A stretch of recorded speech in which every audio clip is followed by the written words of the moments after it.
Welcome to the 1,000th episode of TwainFest 2020, in which we celebrate that uniquely American art form, the American tall tale.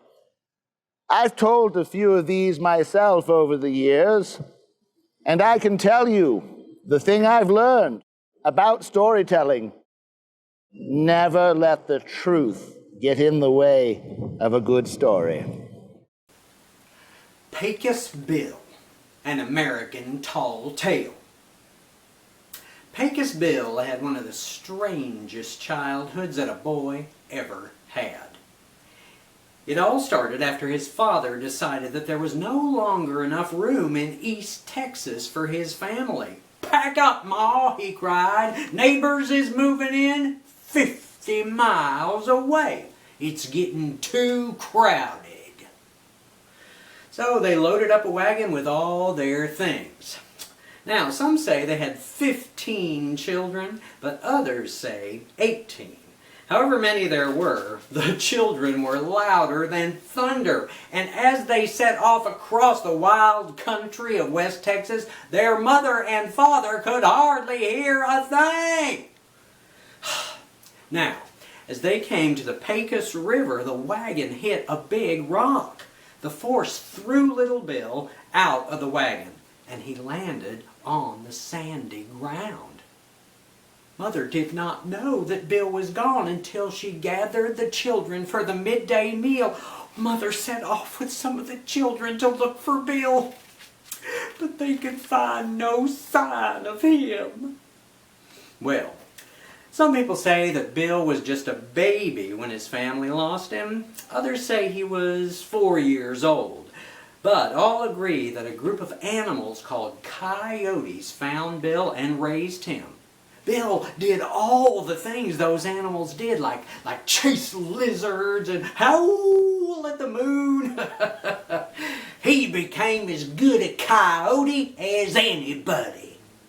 Now, Bill spent 17 years living like a coyote until one day a cowboy rode by on his horse.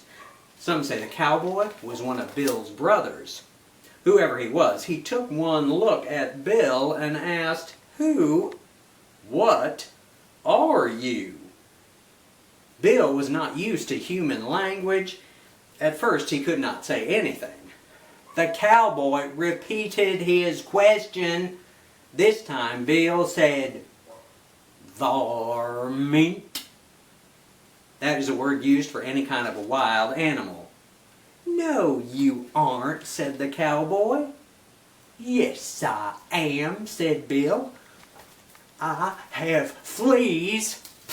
"Well, lots of people have fleas," said the cowboy. "You don't have a tail." "Yes, I do," said Bill. "Show it to me then," the cowboy said. Bill looked at his backside and realized that he did not have a tail like the other coyotes. "Well, what am I then?" asked Bill. "You're a cowboy, so start acting like one," the cowboy cried out. Well, that was all Bill needed to hear. He said goodbye to his coyote friends and left to join the world of the humans. Now, Pecos Bill was a good cowboy. Still, he hungered for adventure. One day, he heard about a rough group of men. There is some debate over what the group was called, but one storyteller calls it the Hell's Gate Gang. So Bill set out across the rough country to find this gang of men. Well, Bill's horse soon was injured, so Bill had to carry it for 100 miles. Then Bill met a rattlesnake 50 feet long. The snake made a hissing noise and was not about to let Bill pass, but after a tense minute, Bill beat the rattlesnake into submission. Yeah, he felt sorry for the varmint, though, and wrapped it around his arm. After Bill walked another 100 miles, he came across an angry mountain lion. There was a huge battle, but Bill took control of the big cat and put his saddle on it. Then he rode that mountain lion all the way to the camp of the Hell's Gate gang. Now, when Bill saw the gang, he shouted out, "Who's the boss around here?" A huge cowboy, 9 feet tall, took one look at Bill and said in a shaky voice, "I was the boss, but you are the boss from here on in." With his gang, Pecos Bill was able to create the biggest ranch in the Southwest. Bill and his men had so many cattle that they needed all of New Mexico to hold them. Arizona was the pasture where the cattle ate grass. Pecos Bill invented the art of being a cowboy. He invented the skill of throwing a special rope called a lasso over a cow's head to catch wandering cattle. Some say he used a rattlesnake for a lasso. Others say he made a lasso so big that it circled the whole earth. Bill invented the method of using a hot branding iron to permanently put the mark of a ranch on a cow's skin. That helped people to stop from stealing cattle. Some say he invented cowboy songs to help calm the cattle and make the cowboy's life easier. But he is also said to have invented tarantulas and scorpions as jokes. Cowboys have had trouble with them poisonous creatures ever since then. Now, Pecos Bill could ride anything that ever was. So, as some tell the story, there came a storm bigger than any other. It all happened during the worst drought the West had ever seen. It was so dry that horses and cows started to dry up and blow away in the wind. So, when Bill saw the windstorm, he got an idea. The huge tornado kicked across the land like a wild bronco, but Bill jumped on it without a thought. He rode that tornado across Texas, across New Mexico and Arizona, all the time squeezing the rain out of it so as to save the land from drought. When the storm was over, Bill fell off the tornado. He landed in California. He left a hole so deep that to this day it is known as Death Valley. Now, Bill had a horse named Widowmaker. He got that name because any man who rode that horse would be thrown off and killed, and his wife would become a widow. No one could ride that horse except Bill. And Widowmaker, in the end, caused the biggest problem for Pecos Bill. You see, one day Bill saw a woman. Not just any woman, but a wild, red-haired woman riding a giant catfish down the Rio Grande River. Her name was Slewfoot Sue. And Bill fell in love with her at first sight. Bill would not rest until he had asked for her hand in marriage. And Slewfoot Sue said yes, she accepted. On their wedding day, Pecos Bill dressed in his best buckskin suit.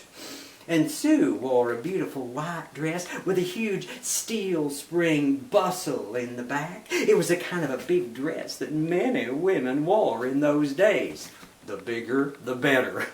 Now, after the marriage ceremony, Slewfoot Sue had a really bad idea. She decided that she wanted to ride Widowmaker. Bill begged her not to do it.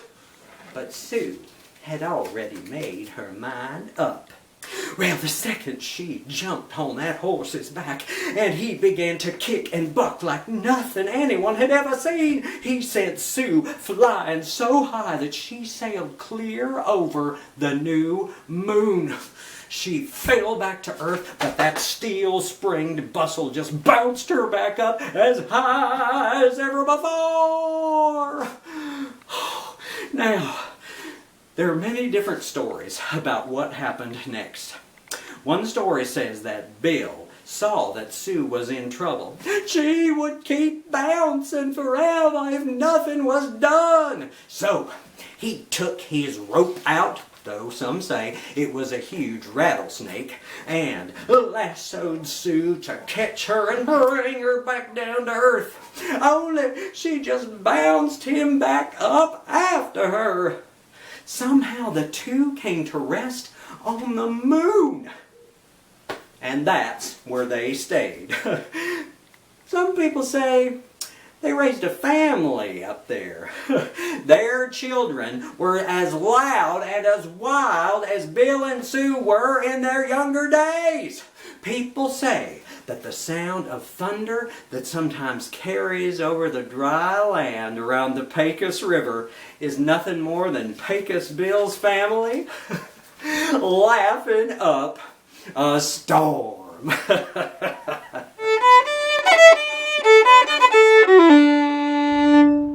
Sally Ann, Thunder Ann, Whirlwind by Amy Friedman and Meredith Johnson. It was more than 200 years ago now when Sally Ann, Thunder Ann, Whirlwind came into this world.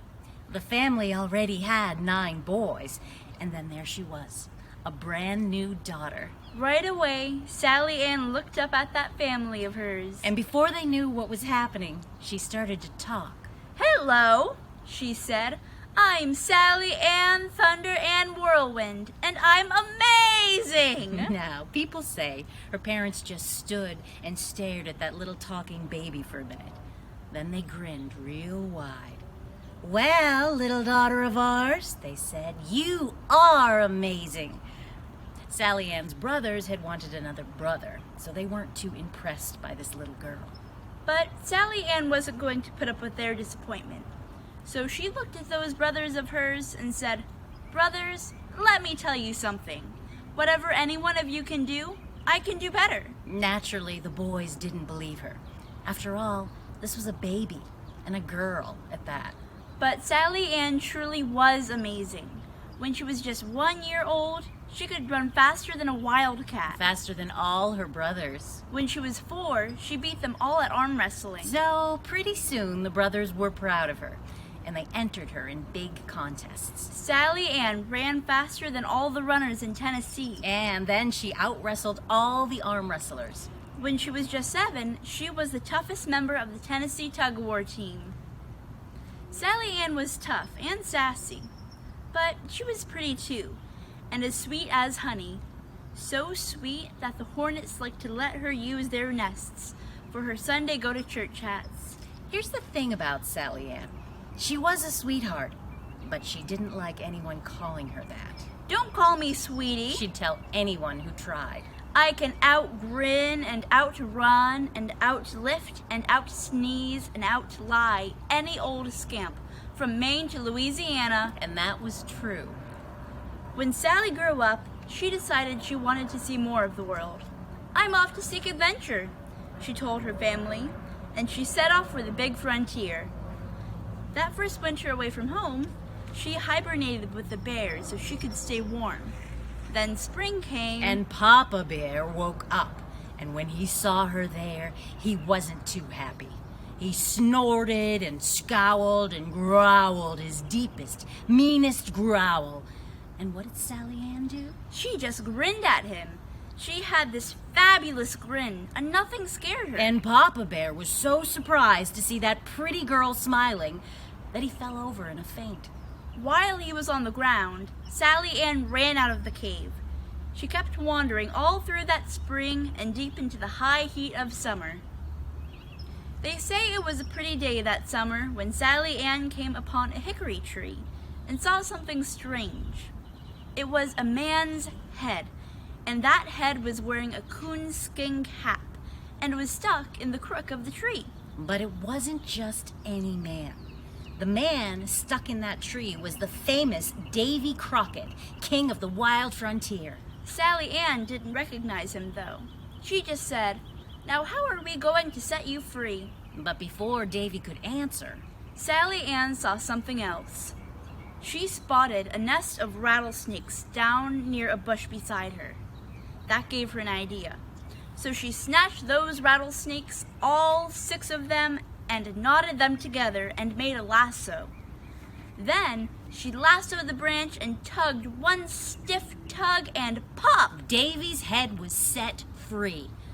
Naturally, Davy was mightily impressed, and he introduced himself to Sally Ann. She smiled. She liked the look of this fella. And besides, everyone knew Davy Crockett. He was famous far and wide. So Sally Ann thought for 1 second and then said, "Davy, how's this sound? Let's get married." And that's what they did. And that's what they did. They were happy. And they had 10 children. When their first son was born, they named him Hardstone. And soon after that, Davy Crockett left home for a while to go to Washington. He kissed Sally Ann and Hardstone goodbye. He wouldn't be back for a while, but he knew they would be all right. That very night, just as Sally Ann was about to lie down to go to sleep, she looked out the window and saw a whole gang of ferocious alligators surrounding their house. Now, Sally Ann was determined to protect that little baby of theirs. So she ran outside and started flinging those alligators this way and that.